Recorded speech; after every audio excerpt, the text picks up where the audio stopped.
Anthony Costa, thank you so much for joining me today. How are you? I'm good, mate. I'm good. The weather's a bit rubbish, but hey, Yeah, we can't have it all.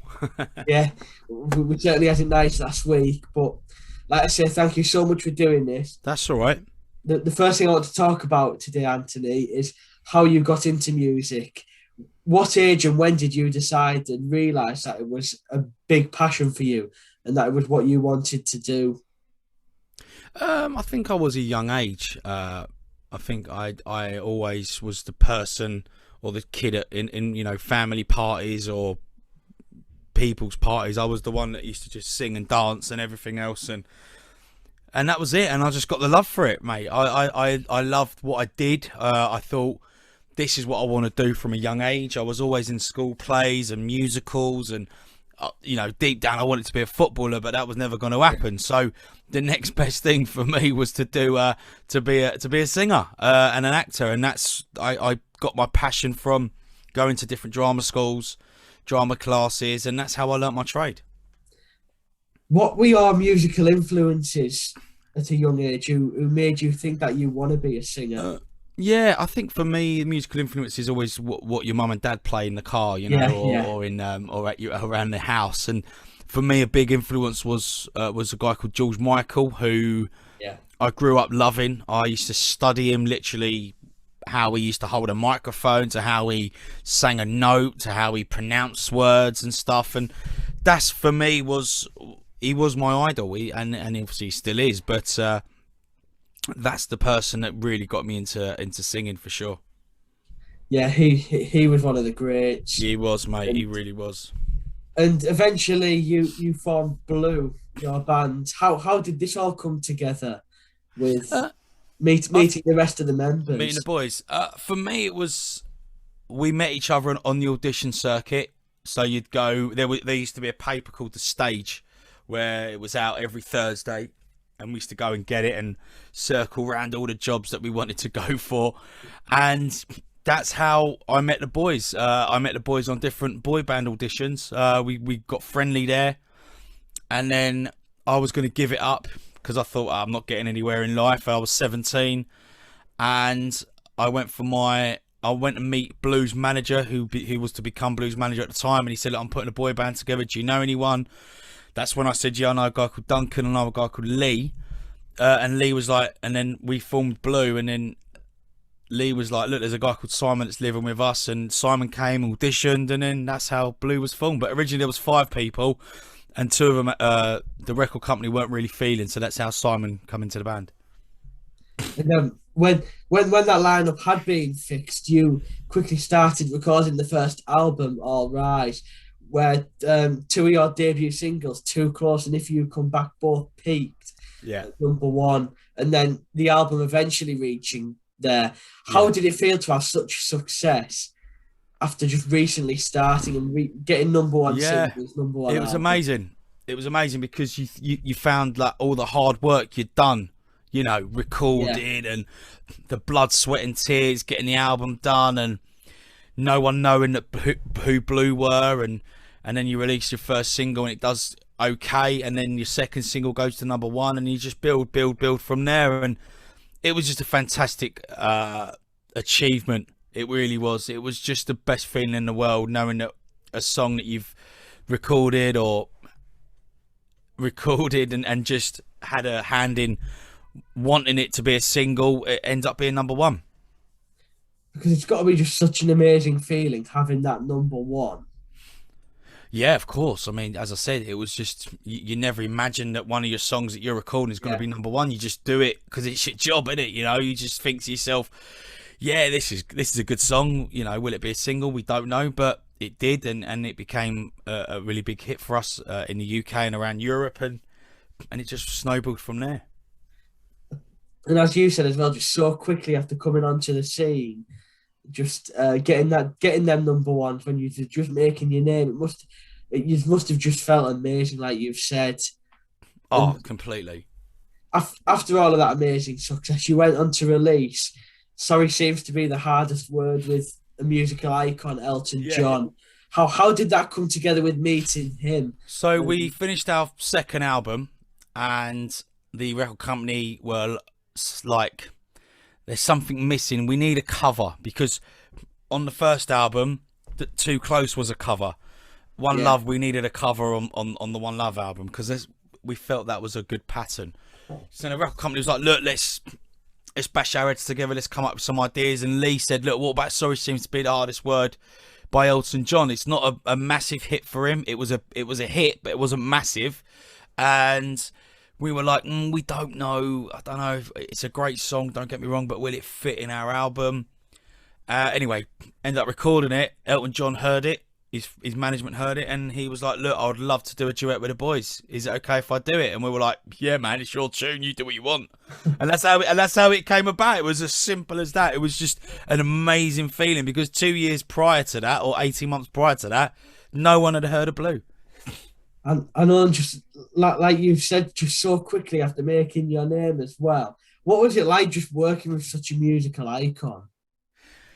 He just learned so much. I mean, he was the ultimate pro. He came in, he played the piano at first, and he was like, do you mind if I have a little bit of a sing-song as well, boys? And we were like, yeah, crack on. You know, it's your song, you do what you want. And that's how it was. There's nothing else to say other than the fact of he was such a pro. And what I learned from that is you get in, do your job, and then you go home. That's how he was. I mean, he was just a lovely geezer. And just it must have just been amazing for you as well at such a young age. Because how old were you at the time when this? So I was in 2002. So I was just 21. Yeah. That's just amazing for such a young age as well. And crazy. Yeah. After a few more years, you announced you were going on hiatus. I know this was a while back, but I haven't had anyone on to speak about this yet. You went in I'm a Celebrity in 2005. How was your experience in there? For me, it was a chance to show people that I wasn't just, you're the guy from Blue, or you're the guy that just sings all right and don't do anything. I'm a person with a bit of a personality. You know, I like to have a laugh. I'm a bit of a cheeky chappy, and that's what I wanted to go on the show and do. I wanted to go and prove to myself more than anything that I can do something on my own, and rather than having the three lads, you know, next to me or behind me. So I took it with both hands, and it was probably the best experience that I've ever had. It was fantastic. Because as you've said there, when someone does something for their career, sometimes you can't see the other side to them. So sometimes it is nice to like show that other side to you and everything. Obviously, the initial experience of it looked very tough. What was the hardest part of being in there for you? I think the hardest part was is that you're hungry. You're constantly hungry, you know. It's just so hard. I mean, you can't imagine the fact that 24 hours a day you're stuck in a jungle, and you know the people at home only see like 45 minutes of it, you know, and they have to edit it down to make a great show. And 24 hours is a long time when you know that there's cameras about, and you know they're watching your every move. But that's the part and parcel of doing a fantastic show like I'm a Celebrity. I imagine you don't know the time zones either. No, you don't know all the times at all, mate. There's no clocks, there's no watches, there's nothing. All you know is that when it becomes light, you know it's morning, but you don't know what time it is. And then when Ant and Dec come in, you know that it's about around 7ish. Yeah, or it's trial time. Yeah. But yeah, it must have been a good experience for you. Oh, it's great. Yeah. Brilliant. Absolutely fantastic. After a few more years, Blue returned in 2011 and represented the UK in the Eurovision Song Contest. Yeah. Finishing in 11th place on 100 points, which is usually pretty good for the UK. It's 100 more than this year, mate. Considering where we usually finish. Yeah. How was the experience of representing our country in such a famous European song contest? I think anything you do in life and you're representing your country is an honour.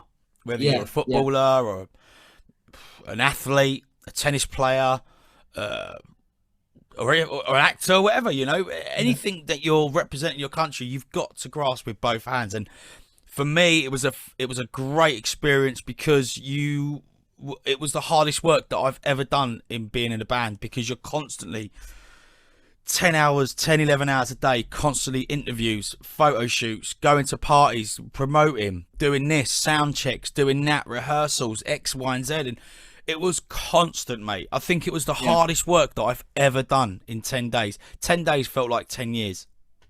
How did you get approached for this? Because I imagine every year there is plenty of acts that want to be a part of their country's Eurovision. Yeah, I think if memory serves me right, I think it was the BBC that approached us because they wanted to revamp the Eurovision and get a band or a singer that people know and are household names to represent their country and do the Eurovision. And we jumped at the chance. We looked at it as if it was our comeback, because 29 million people around the world watch it. So it's a great honour to be on that platform. How long were you working on the single before you actually performed at the... Yeah, good question.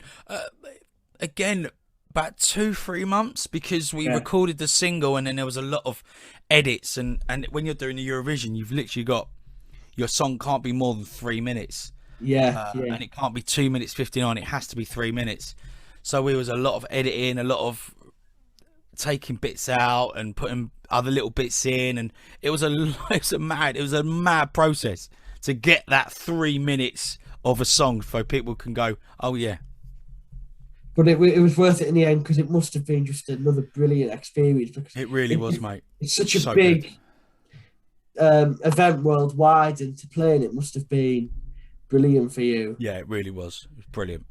When you look at your musical career as a whole, such as like things we've mentioned, such as working with Elton John, representing in Eurovision, your first album getting to #1 with singles peaking as well, what would you say is your proudest moments of your musical career? My proudest moment as a band, or being part of the band, is winning our first Brit Award in 2002, because we got invited. We didn't get told that we were nominated. The record company surprised us, and when we were there, and Trevor Nelson, the DJ, read our name out, and we just literally was just like all over the place, just jumping up and down, because it was a great achievement. Because a year before that, no one knew who Blue were. We were grafting in the studio.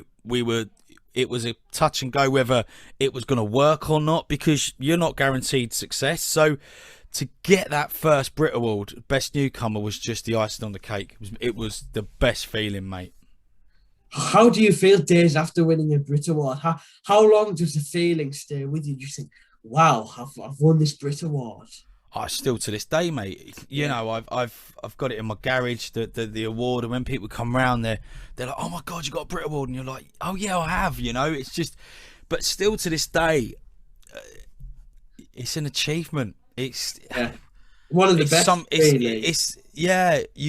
You were at that time, Blue were the best British newcomer. No one else had beaten us, so you can't get better than that. Yeah, and it's just amazing. And when you do watch the Brits and you see bands go up, there's only one trophy between them all, but do you all get a copy of it? Yeah, we got a copy. We get one each. Yeah. We make sure of that. Never like fighting of, I'm having this. No, we get one each. Yeah, that's good then. But like I say, it must have been just such a brilliant moment for you. It really was. It was career. superb. Recently, in 2019, you starred as Stacey Jacks in Rock of Ages in the West End. Is starring in the West End something you've always wanted to do from a young age? I love theatre, mate. So whether it be plays, musicals, anything, I love to get my hands into a character and recreate what I believe would be the best choice for that character. And yeah, over the years I've done lots of tours, musicals, plays, and I've loved it, mate. I've loved being someone else for 2 hours on stage, rather than being that bloke from Blue. And selfishly, that's my passion. I love acting. I love the fact that, as I said, you get your part, you get your teeth into a part, and you make it your own. And I love it, mate. And long may it continue. There's more theatre shows I'd love to do and be given an opportunity and go for the audition. So yeah, watch this space, man. Because you mentioned about how you were always into acting and music Yeah, at it's my passion, mate. a I young can't. age. Yeah, I mean, I love my singing. Don't get me wrong, but Yeah. acting is my passion for sure. Is there anything different you like to being just Antony Costa from Blue and then playing someone else in a West End show? Do you find any of it an escapism or 100%. That's why I doing love it. someone I else love. for a couple of hours? Yeah, Yeah. mate. I love just Yeah. being someone for 2 hours and people to go, "Oh my god, is it him? Is it not him?" You know. Yeah. So, yeah, it's the best feeling in the world. You can't deny that. Finally, Anthony, I'd like to thank you so much for doing this today again. No, you've been a gentleman. Thank you, and thank you for that as well. And you just mentioned there about how you have found a few shows that you would like to be in. Have you got any plans for the future with shows or with Blue? Blue, there's a few. Hopefully, if things open up, as we all know, we don't know where we are at the moment. But there's a few summer shows that me and the boys have been booked to do, and yeah, I want to do some more acting. So I'll be getting on the phone to my agent next week or so and say, look, hey, put me up for some stuff. And hopefully, things can go right for the I hope music. so, mate. And good luck with whatever you do, mate. You're a gentleman. Thank you for that as well, and thank you so much for coming on again. Thank you so much, mate.